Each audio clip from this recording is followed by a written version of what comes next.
কি করে? যতক্ষণ পর্যন্ত বিষয় থেকে বৈরাগ্য হবে না ততক্ষণ পর্যন্ত গোবিন্দের প্রতি অনুরাগ হবে না। বিষয় সুখে মজে থাকলে কখনো কৃষ্ণ অনুরাগ হয় না।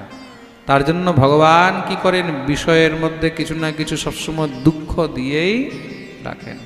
কেন? বিষয়ের মধ্যে যদি দুঃখ না দিতেন তাহলে মানুষ কখনো বিষয় ছাড়িয়া বিষয়কে ত্যাগ করে গোবিন্দের চরণে অনুরাগিত হতেন না। সংসারে যদি সুখই সুখ হতো, সংসারে যদি কোনো দুঃখই না হতো, কোনো কষ্টই না হতো, তাহলে কেউ গোবিন্দের চরণে আসতো? বলো। রোগ যদি না হয়, ব্যাধি যদি না হয়, তাহলে কেউ ডাক্তারের কাছে যায়? কি আবা মা, কি বললাম বুঝতে পেরেছ?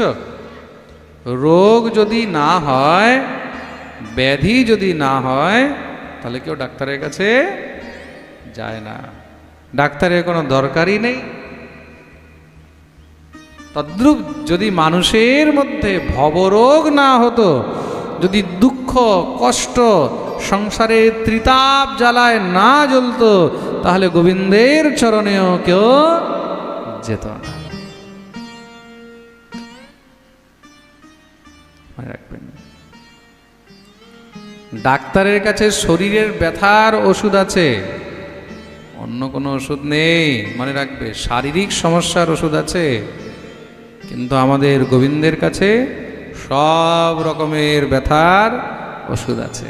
কি বলে? শরীরের ব্যথা, মনের ব্যথা, জীবনের ব্যথা, যত দুঃখ কষ্ট আছে সব কিছুর মেডিসিন সব আমাদের রাধা গোবিন্দের কাছে আছে।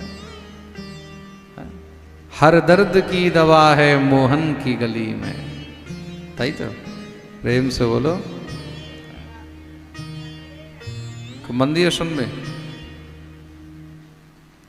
তা যদি জীবনের মধ্যে দুঃখ না হতো, কষ্ট না হতো, যদি আমরা ভবরোগ গ্রসিত না হতাম, তাহলে আমরাও কেউ গোবিন্দের শরণাগতি নিতাম। খুব সুন্দর উপদেশ করলেন।